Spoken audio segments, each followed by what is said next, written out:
शैवाल घोंगा, पाइला सेवाब घोंगा, या इसको पाइला एप्पल स्नेल कहते हैं। यह संघ मोलस्का के अंतर्गत पाया जाता है और मोलस्का शब्द की उत्पत्ति लैटिन भाषा के शब्द मोलस्कस से हुई है, जिसका अर्थ होता है कोमल शरीर। यह संघ आर्थ्रोपोडा के पश्चात दूसरा सबसे बड़ा संघ है और उद्विकास की दृष्टि से इन्हें प्लास्टिक पदार्थ कहा जाता है, क्योंकि इनके आवास में परिवर्तन हेतु अनेक स्वभाव एवं शरीर की बाह्य रूपरेखा में बदलाव हो जाता है। ये विशिष्ट प्रकार के आवासों तक सीमित रहते हैं और अधिकांश मंद रूप से गति करते हैं। इनके कोमल शरीर कठोर कवच में सुरक्षित रहते हैं और इनके जीवाश्म की काफी संख्या प्रारंभिक कैम्ब्रियन काल से ही परिरक्षित अवस्था में प्राप्त हुई है। मोलस्का संघ के अंतर्गत कोमल शरीरधारी अकशेरुकी जंतु जैसे कि घोंगे हैं, स्नेल जिनको कहते हैं हम, स्लग है, शंभु है यानी म्यूसेल्स, क्लेम, ऑयस्टर और टस्क सेल, स्क्विड, ऑक्टोपस आदि जंतु शामिल है। इस संघ में गैस्ट्रोपोडा सबसे बड़ा वर्ग है, जिसमें लगभग 35,000 जीवित जातियां पाई जाती हैं और 15,000 इसमें जीव अवशेष के रूप में पाए जाते हैं। सुपरिचित घोंगे एवं स्लग इसी में शामिल है, जिसमें हम जलीय भारतीय स्वच्छ जलीय घोंगा पाइला ग्लोबोसा, जो कि उत्तर भारत में बहुतायत से पाया जाता है, इसका अध्ययन करेंगे। पाइला ग्लोबोसा की वर्गीकृत स्थिति हम देखते हैं तो यह संघ मोलस्का के अंतर्गत आता है और वर्ग इसका गैस्ट्रोपोडा है। उपवर्ग प्रोसोब्रैंकिया है, ऑर्डर मेलोगैस्ट्रोपोडा है और वंश इसका पाइला है और जाति इसकी ग्लोबोसा है। यह स्वभाव एवं आवास परिस्थिति के अनुसार पाइला ग्लोबोसा को सेवाब घोंगा या एप्पल स्नेल भी कहते हैं। यह पंजाब को छोड़कर उत्तरी भारत में तालों, कुंडों, झील, दलदल, धान के खेत आदि में पाया जाता है। कभी कभी यह सरता और नदियों में मिलता है। इसे कम खारे जल में भी देखा जा सकता है और यह उन जलाशयों में बहुतायत से पाया जाता है जिसमें जलीय रसदार जलीय पौधे पाए जाते हैं, जैसे बेलिसनेरिया और पिस्टिया है। यह महाभक्षीय बोरेसियस फीडर है और यह काफी खाने में इंटरेस्ट से लगा रहता है। बाह्य आकार की इसके हम देख रहे हैं, जैसा कि आपको यह चित्र दिखाई दे रहा है। इसमें यह अपेक्स ऑफ सेल है, उसके पश्चात पेनल्टीमेट वर्ल है, फिर बॉडी वर्ल है, ये बॉडी वर्ल आपको दिखाई दे रहा है, लाइन ऑफ ग्रोथ है और ये एक छिद्र है जो कि ऑपरकुलम से ढका हुआ है, पेरिस्टोम।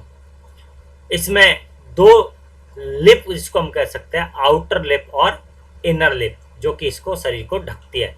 ये एक्चुअली बना हुआ ये कंकाल का कैल्शियम कार्बोनेट का बना हुआ कंकाल खोल होता है, जिसके अंदर यह शरीर पाइला है, इसका शरीर आराम से रहता है। तो बाह्य आकार की में सबसे पहले हम बात करते हैं कवच की। तो कवच है, पाइला में आंतरिक कंकाल नहीं होता है और यह कवच के रूप में बाह्य कंकाल का श्रवण करता है और इसके कवच में इसके रहने के लिए घर की तरह होता है इसके कवच की आकृति ग्लोबाब और रंग पीला, भूरा या कुछ कालापन में होता है। अब हम बात करते हैं इसकी सकल संरचना की। सकल संरचना जो है इसकी, जिसमें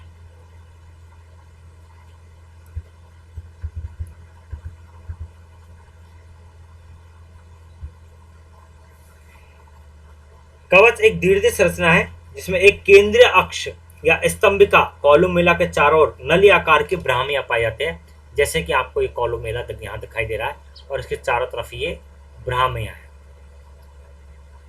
और ब्राह्मियों के विभिन्न स्तरों के कारण यह एक शंक्वाकार संसर्पिल यानी कि कॉनिकल स्पायर के समान दिखाई देता है और इस प्रकार का कवच प्रोटोजोआ के एल्फिडियम और मोलस्का के नोटिलियस में मिलने वाले प्लेनोसर्पिल कवच की तुलना में कोर्निसर्पिल होता है।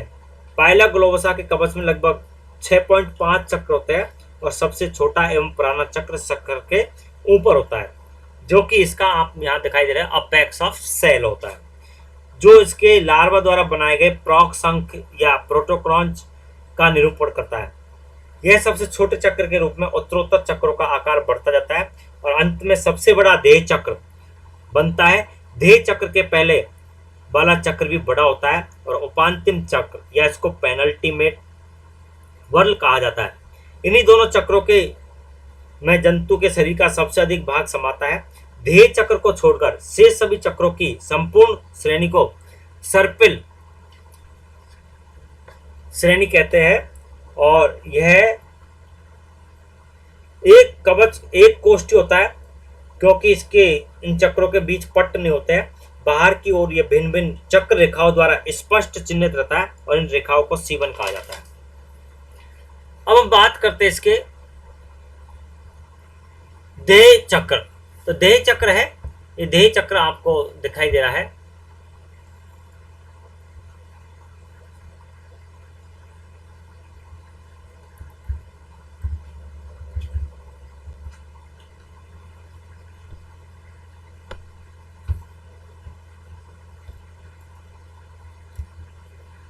इसमें देह चक्र मुख द्वारा बाहर खुलता है जो कवच की अधर सतह पर स्थित रहता है। इसके चिकने तथा सतत तट को परिमुख पेरिस्टोम कहते हैं और इसके बाहरी तट को बाहरी ओष्ठ, यानी कि हम पिछले डायग्राम के अंतर्गत देखते हैं कि उसमें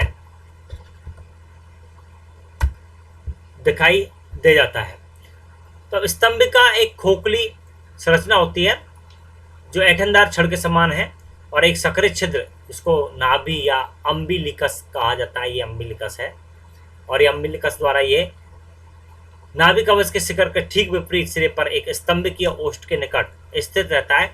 यह एक ऐसा कवच है जिसे नाभि होती है और नाभि या छिद्र कहलाता है। उदाहरण पाइला में जिस कवच में नाभि नहीं होती है उसे अनाभिक यानी अनअम्बिलिकेटेड या अछिद्री इम्परफोरेट कहते हैं। उदाहरण ट्राइटन। कवच की सतह पर उभरी हुई असंख्य वृद्धि रेखाएं होती है जो छिद्र के तट के समानांतर फैली रहती है। कुछ वृद्धि रेखाएं स्पष्ट कटकों की भांति दिखाई देती है और इन उत्कृष्ट के उत्कूट के कवच श्रवण की अस्थायी अवसान अवधियों का ज्ञान होता है। जब एक पाइला के कवच के शिखर को ऊपर तथा मुख को अपनी ओर करके देखा जाता है तो उसके शीर्ष के से छिद्र तक एक दक्षिणावर्त यानी क्लॉकवाइज कुंडलन दिखाई देता है, जिसके कारण इसका मुख प्रक्षेप के दाहिनी ओर आ जाता है और इस प्रकार का कवच दक्षिणावर्त कहलाता है। जैसा कि हम इसमें आगे पढ़ेंगे कि इसका जो शरीर है उसमें ट्विस्टिंग होती है और घूर्णन जिसको कहते हैं वो होता है और इसके कारण इसका शरीर दक्षिणावर्त या वामावर्त दिशा में रोटेट होता है। तो यह पाइला और अधिकांश गैस्ट्रोपोड जंतुओं में सामान्य रूप से पाया जाता है। कुछ असामान्य या कुछ सामान्य गैस्ट्रोपोड जातियों में वामावर्त कुंडलन पाया जाता है जो वामावर्त या सिनिस्ट्रल और एंटी क्लॉकवाइज या लेफ्ट हैंडेड कहलाता है। सूक्ष्मदर्शी संरचना से हम देखते हैं कि इसकी जो रासायनिक रूप से कवच है उसमें मैट्रिक्स होता है एक तो, जिसमें मैट्रिक्स की भांति कार्य करने वाले एल्बुमिनाब श्रृंगी पदार्थ कॉल्चियोलिन श्रृंगी पदार्थ है इसका कॉल्चियोलिन, और दूसरा कैल्साइट या एरेगोनाइट के कणों के रूप में मिलने वाला कैल्शियम कार्बोनेट का बन होता है। मैट्रिक्स में इन क्रिस्टलों के विन्यास के अनुसार कवच के परिच्छेद में 3 स्तर स्पष्ट दिखाई देते हैं। परिकवच या पेरियोस्ट्रिकम, यह कॉल्चियोलिन का बना सबसे बाहर का पतला स्तर होता है, और दूसरा है ऑस्ट्रिकम। ऑस्ट्रिकम यह कैल्शियम कार्बोनेट का बना कवच कुंडल की दिशा में प्लेटों की भांति फैला मध्यवर्ती स्तर है। यह स्तर प्लेट तंतुओं की बनी होती है।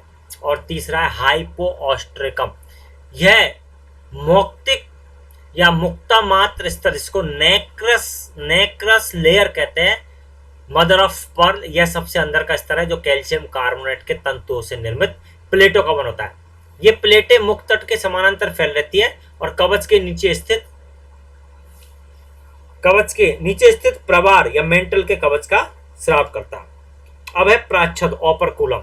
प्राच्छद या घोंघा के कवच के अंदर होता है जो कवच का मुख पाद को अपने ऊपर की सतह से जुड़ी एक मोटी अंडाकार प्लेट ओपरकुलम द्वारा कसकर बंद कर लिया जाता है। यह एक कैल्केरियाई प्लेट होती है जिसका निर्माण जंतु के पाद की ग्रंथिल कोशिकाओं के क्यूटिकल स्राव द्वारा होता है। इसके बाहरी काइटिनी आवरण में एक छोटे उपकेंद्रीय केंद्रक के चारों ओर बहुत से संकेंद्रक वृद्धि वलय, जैसा कि आप इसमें देख सकते हो, ये एक छोटा न्यूक्लियस है और इसमें चारों तरफ ये संकेंद्रक वृद्धि वलय ग्रोथ लाइंस है।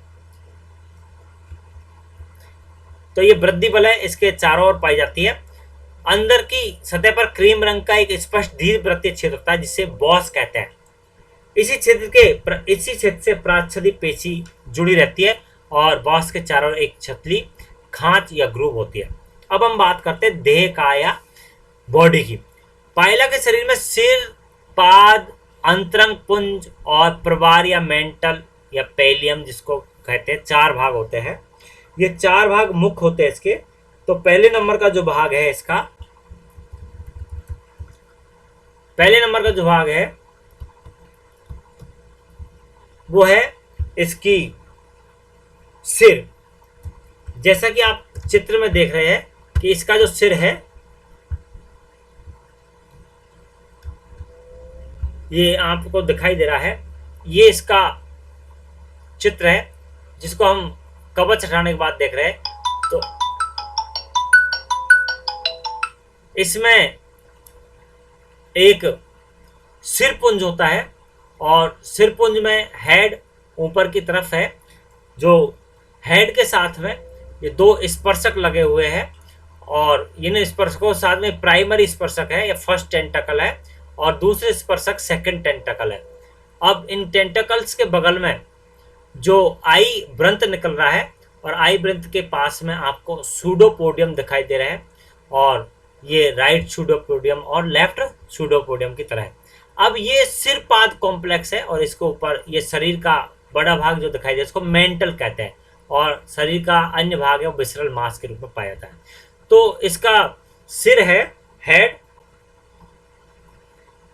इसका सिर यह शरीर का अगला मांसल भाग है जो पाद के ऊपर लटका रहता है। यह आगे की ओर एक संकुचनशील प्रोथ या स्नॉट में बढ़ जाता है। इसी भाग में मुख्य 2 जोड़ी स्पर्शकों और 1 जोड़ी नेत्र होते हैं। प्रथम जोड़ी स्पर्शक या ओष्ठीय स्पर्शक लेबियल, ये प्रथम जोड़ी स्पर्शक है ओष्ठीय स्पर्शक, इनको लेबियल स्पर्शक भी कहते हैं। छोटे सुंडाकार एवं अधिक संकुचनशील होते हैं। ये सिर के दाएं बाएं पार्श्वों से निकलते हैं और द्वितीय जोड़ी स्पर्शक लंबे, मांसल और बेलनाकार होते हैं और प्रोथ के पीछे सिर के ऊपरी भाग से निकलते हैं। ये भी संकुचनशील होते हैं और अंतर्बलित हो सकते हैं। प्रत्येक द्वितीय स्पर्शक के आधार के निकट से एक छोटा खूंटी के समान नेत्रबंध या ओमेटोफोर निकलता है और जिसके ऊपरी सिरे पर एक छोटा परंतु स्पष्ट नेत्र होता है। मुख दरार के समान एक उदग्र छिद्र होता है जिसमें उदग्र छिद्र में आप देखते हैं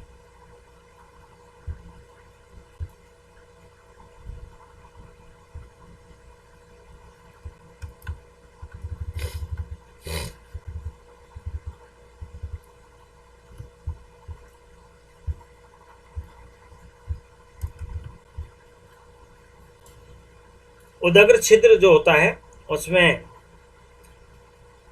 मुख दरार समान उदग्र छिद्र जो उसमें जो प्रथम जोड़ी स्पर्शों के बीच अधर तक पर स्थित होता है। अब दूसरी बात करते हैं हम पाद। शरीर का बड़ा अत्यंत पेशीय अधर भाग पाद का निर्माण करता है।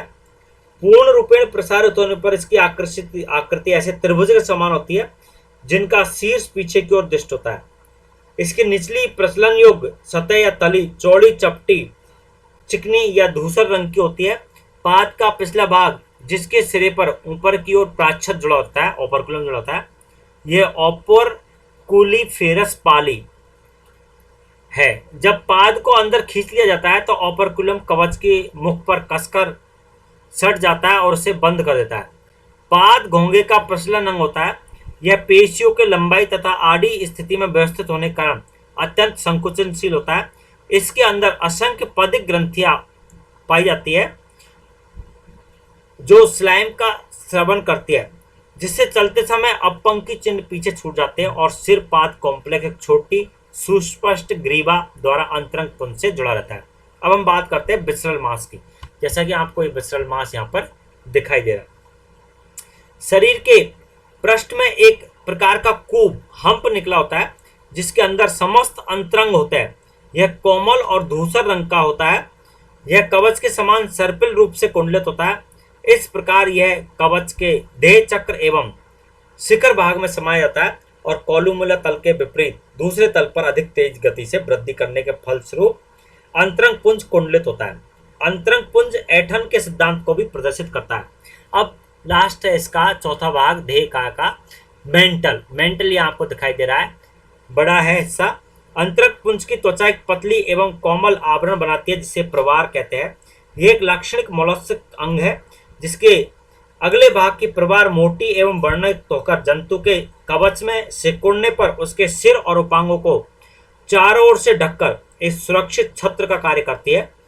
प्रवार के मोटे एवं स्वतंत्र किनारे के साथ साथ एक सक्रिय अधिसीमांत खांच पाई जाती है। इस खांच के पीछे एक मोटी पट्टी होती है जिसमें कवच स्रावी ग्रंथियां होती है और प्रवार कवच का श्रवण करती एवं इसे आश्रित रखती है। कवच के पेरियोस्ट्रिकम एवं ऑस्ट्रिकम स्तर क्रमशः खांच एवं कवच ग्रंथियों द्वारा स्रावित किए जाते हैं, जबकि हाइपोस्ट्रिकम का श्रवण प्रवार की सामान्य उपकला से होता है। सिर के दाएं बाएं दोनों ओर तथा पाद के ऊपर प्रवार अत्यंत संकुचनशील और मांसल प्रवर्धो या जिसको कहेंगे कंदरा पाली या न्यूकल पाली या सूडोपोडिया में बढ़ जाती है। इन पालियों में बाईं पाली दाहिनी की अपेक्षा अधिक लंबी होती है और वायव्य श्वसन के समय श्वसन साइफन का निर्माण करती है। अब हम अगले वीडियो में बात करेंगे इसकी मुख गुहिका तथा प्रवार कॉम्प्लेक्स की, जो कि अध्ययन की दृष्टि से काफी महत्वपूर्ण है।